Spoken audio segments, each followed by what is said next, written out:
একজন বৃদ্ধ মুত্তাকি আল্লাহ ভীরু লোক ছিলেন।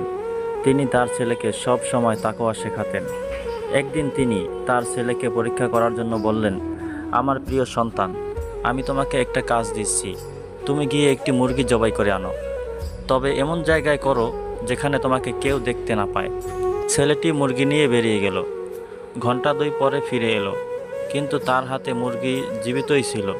বাবা অবাক হয়ে জিজ্ঞেস করলেন, তুমি মুরগি জবাই করলে না কেন? ছেলেটি মাথা নিচু করে বলল, বাবা, আমি অনেক জায়গায় গেলাম, পাহাড়ের গুহায়, গাছের নিচে, কিন্তু যেখানেই যাই মনে হয় কেউ যেন আমাকে দেখছেন।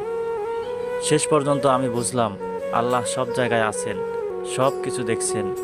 আমি এমন কোনো জায়গা পাইনি যেখানে তিনি আমাকে দেখছেন না, তাই আমি মুরগি জবাই করতে পারিনি। বৃদ্ধ বাবা কাঁদতে শুরু করলেন এবং আল্লাহর দরবারে সেজদায় পড়ে গেলেন।